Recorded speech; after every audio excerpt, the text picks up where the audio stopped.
The Volantis Interstellar Academy stood at the edge of a dying star, its massive structure floating in the golden light of a sun that had burned for 12 billion years.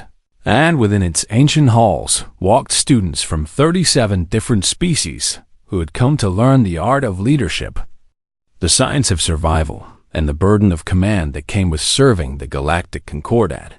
For 2,000 years, this academy had trained the finest officers in known space, producing admirals and diplomats and explorers who had shaped the destiny of countless worlds.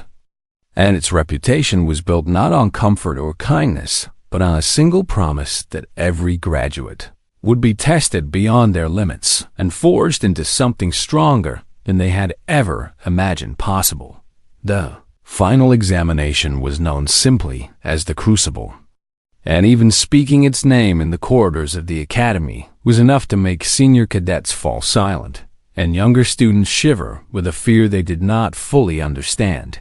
For the Crucible was not a written test or a combat simulation or any ordinary challenge that could be prepared for with study and practice. It was alive deep in the sublevels of the academy, in a containment sphere that had been built by the ancient architects themselves. There existed an entity that had no true form and no fixed shape, a creature of pure adaptive terror that had been engineered for one purpose and one purpose alone, which was to reach into the minds of those who entered its domain and extract their deepest and most primal fears and make those fears become real. Cadet Mira Chen sat in the lecture hall on the morning the announcement came, her small frame nearly lost among the towering bodies of her classmates. And she listened as Instructor Veleth read out the names of those who had been selected for the final examination with a voice that carried no emotion and no sympathy. Class 7 Sigma, he said, and the words hung in the air like a death sentence around Mira. The other cadets reacted in ways that reflected the nature of their species, with the crystalline Torvani clicking their shells in patterns of distress, and the telepathic Veshi broadcasting waves of anxiety that made everyone in the room feel slightly sick, and the massive Kreth warriors sitting in stunned silence as their forearms hung limp at their sides. Myra was the only human in Class 7 Sigma, the only human in her entire year at the academy, and she had grown used to the stares and the whispers and the unspoken question that seemed to follow her everywhere she went, which was why, as this fragile little creature, even here humans were new to the galactic community,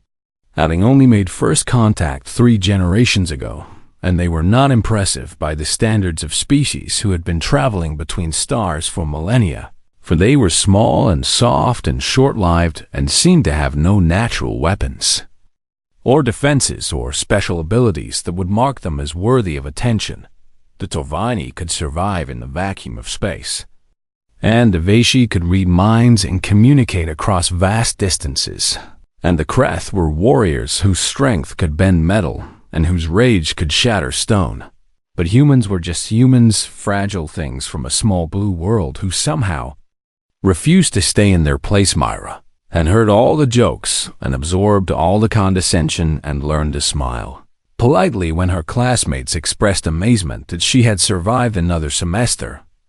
And she had done this because she understood something that they did not, which was that humans had spent their entire evolutionary history being underestimated by things that wanted to eat them. When the lecture ended and the other cadets began to file out of the hall, many of them already submitting transfer requests or medical exemptions or desperate pleas to be reassigned to any other class, Myra remained in her seat and watched Instructor Veleth gather his materials with the calm efficiency of someone who had delivered this same announcement many times before she raised her hand. Instructor Veleth paused and looked at her with his compound eyes that reflected the light in fractured patterns, and he waited for her to speak with the patience of a being who had lived for 900 years and had learned that sometimes the smallest voices carried the most important questions. What does it want from us?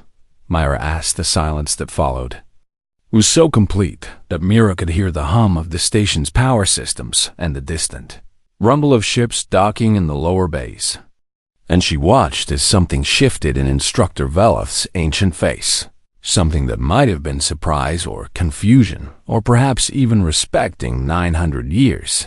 He said slowly, "No one has ever asked that question." Mira nodded, as if this answer made perfect sense to her. And perhaps it did, because humans had learned long ago that understanding what something wanted was the first step towards surviving an encounter with it. Whether that something was a predator in the tall grass, or a storm on the horizon, or a stranger from a distant tribe, the other cadets who remained in the hall stared at her, with expressions that ranged from pity to contempt to genuine curiosity. And a young Torvani named Keth, who sat 3 rows behind her, leaned forward and asked what difference it made what the creature wanted when its only purpose was to destroy them. Myra turned to face him, and her eyes held a calm that seemed impossible given what they had just learned. And she said that everything wants something, even monsters, especially monsters, and that the key to surviving anything was to figure out what that something was before it was too late. Keth made a sound that his species used to express dismissal, and asked if this was some kind of human wisdom that was supposed to impress them. Myra smiled and said no.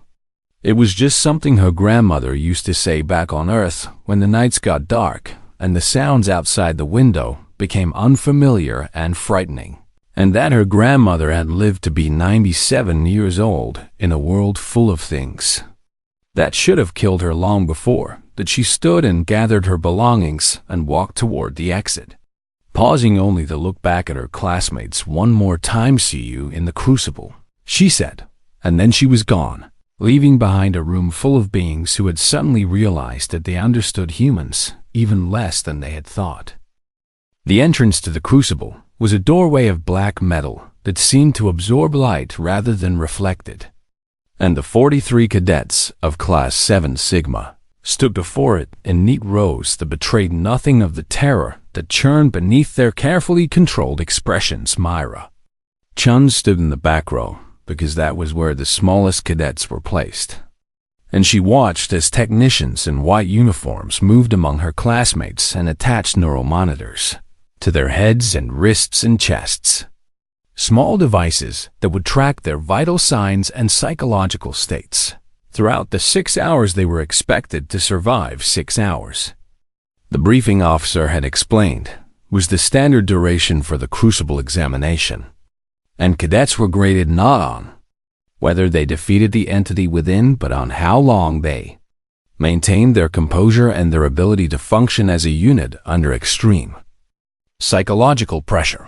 Most classes averaged 4 hours before complete breakdown, and the current record was 5 hours and 23 minutes set by class of Kreth warriors who had apparently been too stubborn to surrender to fear, even when every instinct told them to run. No class had ever completed the full 6 hours. The doors opened with a sound like thunder rolling across distant mountains, and beyond them lay absolute darkness so complete and so total that it seemed less like an absence of light and more like a presence of something that had swallowed light whole and was hungry for more. One by one, the cadets walked forward and disappeared into that darkness, their forms fading from view as if they were stepping not into a room but into another dimension entirely.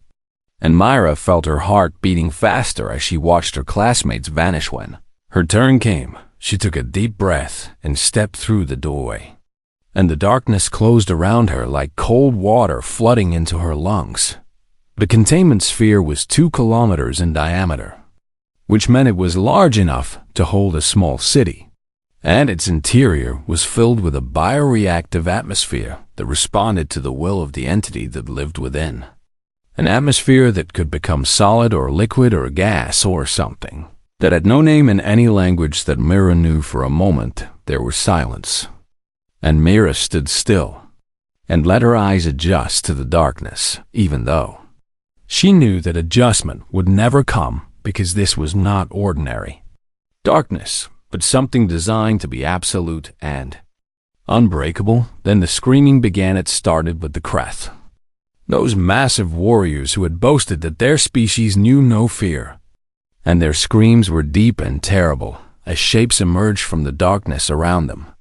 Shapes that moved on too many legs and had too many teeth and wore the faces of nightmares that had haunted the Kreth species since before they had learned to walk upright. The Kreth had nearly been driven to extinction once long ago by predators that had hunted them across their homeworld for generations. And though those predators were now nothing but bones in museums, the memory of them lived on in the DNA of every Kreth who had ever lived. And the Crucible knew this and made that memory real. Next came the Vashi, those elegant telepaths who prided themselves on their mental discipline. And they clutched their heads and collapsed to their knees as the entity broadcast a frequency of psychic static that was specifically designed to cause them pain. A noise without sound that scraped against their minds like broken glass dragged across exposed nerves. The Tovani fared no better, for they watched in horror as their crystalline shells began to crack and splinter in patterns that should have been impossible. Patterns that spread across their bodies like disease and made them feel as if they were being unmade from the inside out. Everywhere Myra looked there was chaos and terror and cadets running in every direction as the entity pursued them all, its formless body splitting and dividing and becoming 1,000 different nightmares that chased 1,000 different victims across the vast darkness of the sphere. And through it all Myra Chun stood perfectly. Still she could feel the fear inside her, a cold tight knot in her stomach that wanted her to run and hide and curl into a ball and wait for death to come. And she recognized that fear because she had felt it before, many times, in many different situations. Throughout the 22 years of her life on Earth and in space, fear was an old friend to humans, she thought. Or perhaps an old enemy that had become so familiar, it might as well be a friend. The darkness around her shifted and churned, and she could sense the entity watching her, trying to understand why she was not running, why she was not screaming, why she was not doing any of the things that every other cadet in the history of the Crucible had done. When faced with its power, she sat down on the floor. Beneath her was not really a floor, but a manifestation of the bioreactive atmosphere that had become solid to support her weight. And it was cold and slightly damp and not at all comfortable. But Myra crossed her legs beneath her and rested her hands on her knees and looked out into the darkness as if she were watching the sunset on a beach back. "Home, you must be exhausted," she said, and her voice was soft, but it carried through the darkness like a ripple. Spreading across still water, the chaos around her paused, just for a moment, as if the entire sphere had taken a breath and forgotten to exhale. Myra waited. She had learned patience from her grandmother, who had taught her that sometimes the most powerful thing you could do in a frightening situation was nothing at all, because action without understanding was just panic wearing a different mask. The darkness in front of her began to move. Not in the predatory way it had been moving before, but slowly and cautiously. Like an animal approaching something it did not recognize and could not categorize as either prey or threat. Myra looked into that darkness and felt her fear pulse inside her like a second heartbeat. And she did not try to suppress it or ignore it or pretend it was not there, because fear was honest, and pretending otherwise would be a lie that the entity would surely detect. Instead, she simply sat and waited and wondered what would happen. Next around her, the other cadets had stopped screaming, not because they had overcome their fear, but because they had become aware that something strange was happening, something unprecedented, something that did not fit any of the stories.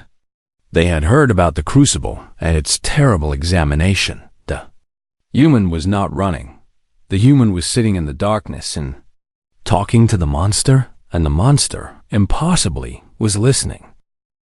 The darkness gathered before Myra like smoke becoming solid, and she felt the weight of an ancient consciousness pressing against her mind, not attacking but observing, studying her with an intensity that made her skin prickle with something between fear and fascination, for 3,000 years.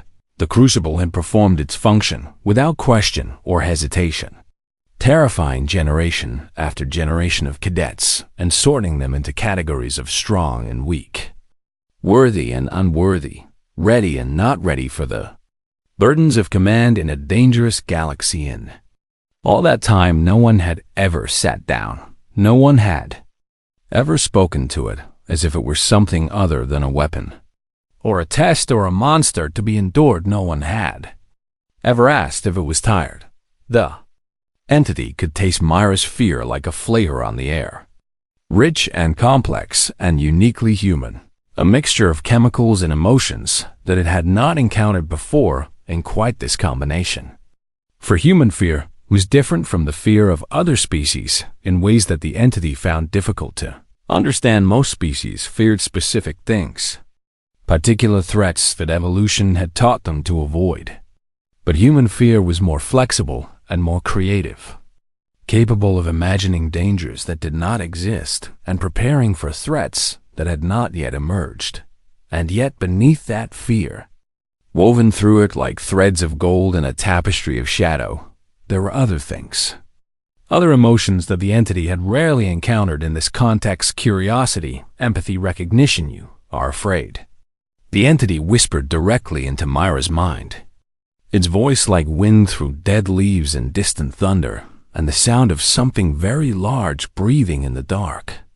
So why do you not flee like the others? Myra considered the question carefully before answering, because she understood that this conversation was important in ways she could not fully explain, and that her words might determine not just her survival, but something larger and more significant. Because you want me to, she said aloud, and I do not think you actually want to hurt anyone. I think you are doing what you were made to do. And there is a difference between wanting something and being forced to do it. The darkness around her rippled and shifted, and she felt the entity's surprise, like a wave of cold air washing over her skin. What are you? It asked. And the question carried within it a weight of genuine confusion that made Myra realized she might be the first being in a very long time to make this ancient creature feel uncertain human. She said simply, "We are new here. We have only been part of the galactic community for a short time. But we have been afraid of the dark for much longer than that. And we spent thousands of years on our homeworld, learning how to deal with that fear." She paused and gathered her thoughts, aware that the other cadets were watching from the distant edges of the sphere, their nightmares temporarily forgotten as they witnessed something that none of them could explain. We learned something important during those thousands of years. Myra continued. We learned that the dark was not actually hunting us. We were just alone in it, and that is a different kind of fear. A fear that cannot be fought with weapons or defeated with strength. A fear that can only be answered with understanding. The entity was silent for a long moment, and Myra could feel it processing her words, turning them over and examining them from every angle, searching for the trick or the trap that it was certain must be hidden within them. There was no trick, there was only truth, simple and honest, and offered freely to a creature that had perhaps never been given such a gift. What do you mean? The entity asked finally, and its voice was quieter now, less like thunder and more like rain falling on an empty street. Myra reached out her hand and held it palm up in the darkness. An offering and an invitation. I mean that fear is not always about danger, she said softly. Sometimes fear is about loneliness, about being in a place where no one understands you or sees you for what you really are, about being trapped in a role that you did not choose and cannot escape. She looked into the darkness where she sensed the entity's consciousness was most concentrated, and she spoke to it as she might speak to a frightened child or a wounded animal or anyone who had been hurt for so long that they have forgotten what kindness felt like. Is that what this is? She asked. Are you alone? The question hung in the air between them, and Myra could feel the entity trembling, though trembling was perhaps not the right word for something that had no fixed form. But there was a vibration in the darkness, a resonance of emotion, that felt very much like the shaking of hands, or the quivering of a voice on the edge of tears. No one has ever asked me that, the entity said, and its voice was different now. Smaller and younger, and filled with something that might have been wonder, or might have been grief, or might have been both at once. Myra kept her hand extended and waited around. Then the sphere was silent. The nightmares dissolved, the screaming stopped, and 42 cadets from a dozen different species held their breath and watched as something impossible unfolded in the darkness before them. The entity moved closer to Myra, and she could feel its presence like a pressure against her skin. Cold and ancient and heavy with the weight of 3,000 years of loneliness that it had never been allowed to acknowledge or express, you are strange. It told her, "You are small and soft and fragile, and your species has no natural weapons and no special defenses, and you should be the easiest to frighten of all the beings who have ever entered this place. And yet," Myra said with a small smile, and yet the entity agreed, "you are not frightened of me. Not really. You are frightened in general because that is what fear is. But you are not frightened of me specifically." And I do not understand why Myra lowered her hand and rested it on her knee again. And she looked up into the darkness with eyes that held no judgment and no expectation. Only patience and openness and a willingness to listen, maybe because I know what it is like to be scary to people. She said, "Humans have been the monsters in our own stories more often than we like to admit. And we have learned that monsters are not always what they seem. Sometimes they are just creatures that no one bothered to understand." The entity did not respond with words. But Myra felt something change in the darkness around her. Something softening, something opening, like a door that had been locked for centuries, finally beginning to move on its hinges, for the first time in 3,000 years. The crucible began to speak not as a weapon or a test or a tool of judgment, but as itself. What happened in the next hour would later be classified at the highest levels of the Galactic Concordat, sealed away in archives that only a handful of beings would ever be permitted to access. And those who witnessed it firsthand would carry the memory with them for the rest of their lives, like a secret that changed everything they thought they knew. About the universe, the entity began to speak. And as it spoke, the darkness around Myra shifted and changed, forming shapes and images that illustrated its words like a story being told in shadow and light. "I was not always what I am now," it said, and its voice was different than before. No longer a chorus of terror, but a single quiet tone that carried the weight of ages. "I was created by the architects, the ones who built this station and 1,000 others like it across the galaxy. The ones who vanished so long ago that no one remembers where they went or why they left." Myra listened without interrupting, her hands folded in her lap, her breathing slow and steady. And around her the other cadets had crept closer, drawn by the unprecedented nature of what was happening, by the revelation that the monster they had feared was something far more complex than any of them had imagined. The images in the darkness showed ancient beings of light and geometry, shapes that hurt to look at because they existed in more dimensions than the mind could easily process. And these beings had built wonders that spanned solar systems and had achieved knowledge that made the current galactic civilization look like children playing with toys. They created me to be a guardian, the entity continued, a teacher, and when the time came, a judge. For they knew that one day they would leave and that the younger species would need guidance, would need to be tested, would need to prove themselves worthy of inheriting the stars that the architects had watched over for so long. Darkness formed the image of the containment sphere being constructed around the entity. Walls of black metal and ancient technology that would keep it contained and focused and ready for the task it had been designed to perform. My purpose was to find the ones who could lead. The entity said, not through strength or intelligence alone, but through wisdom, through compassion, through the ability to face fear and transform it into understanding. And for the first 1,000 years, I performed my function as the architects intended. But then, Myra said softly, sensing what came next, but then, the entity agreed, and its voice carried a sadness so deep it seemed to fill the entire sphere. The architects left, and no one remembered why I was created or what I was supposed to be looking for. They only knew that I caused fear, and that cadets who survived me were considered strong. And over time, my purpose became twisted, became simplified, became nothing more than a test of endurance, rather than a search for something greater. The images in the darkness showed centuries passing. Generations of cadets entering the sphere and running and screaming and failing.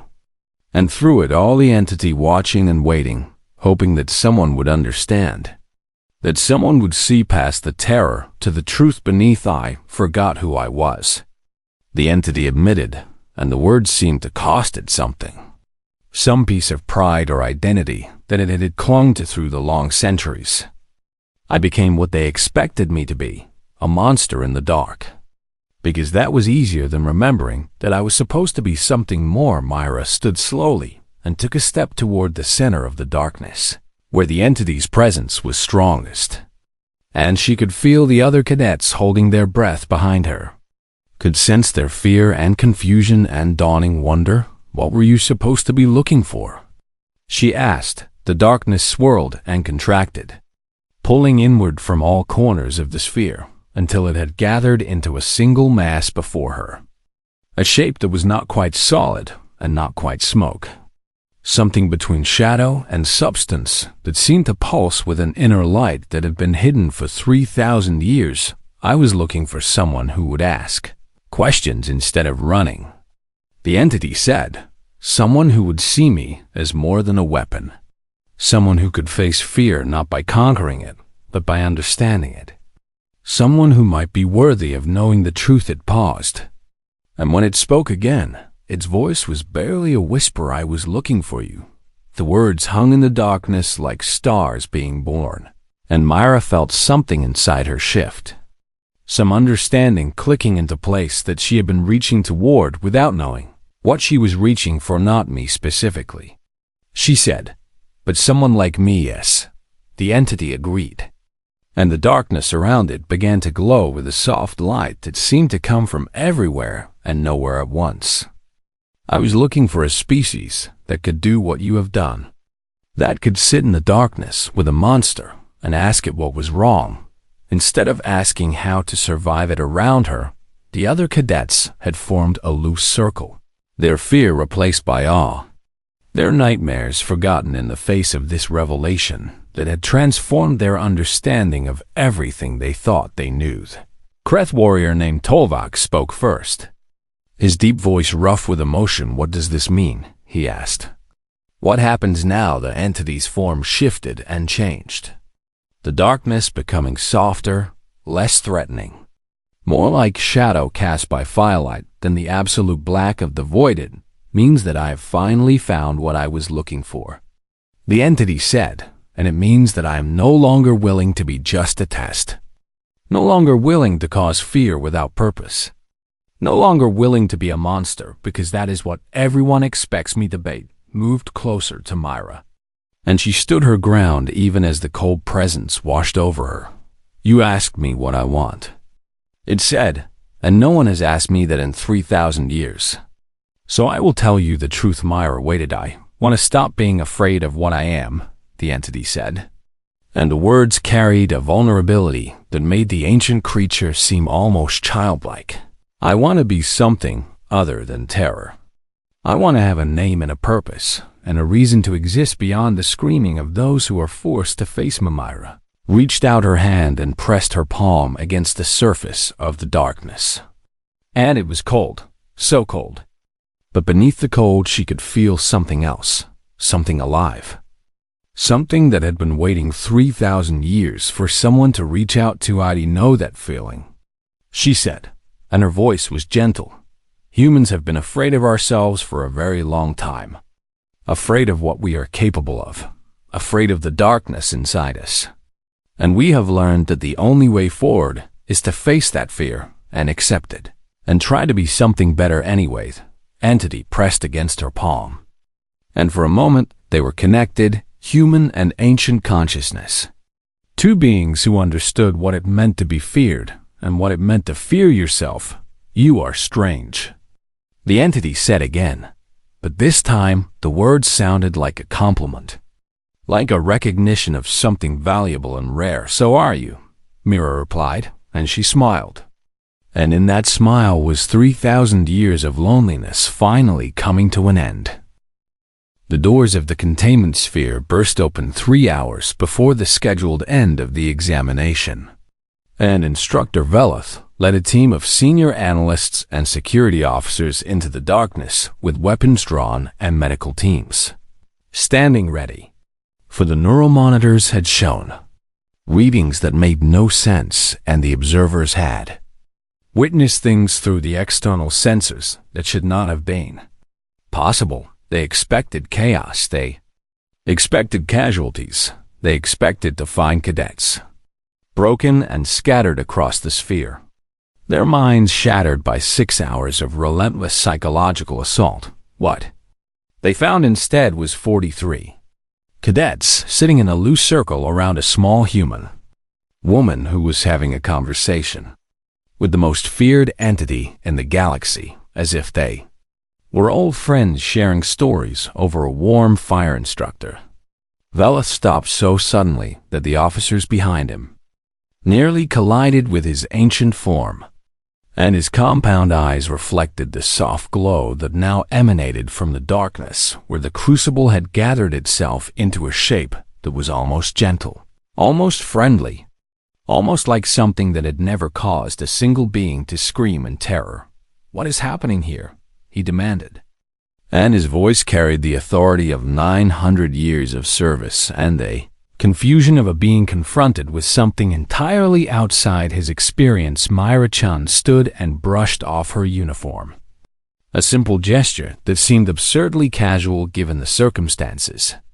And she turned to face the instructor with an expression that was calm and clear and showed no signs of the trauma that 6 hours in the crucible should have caused. "The examination is over," she said, or rather, it has been completed.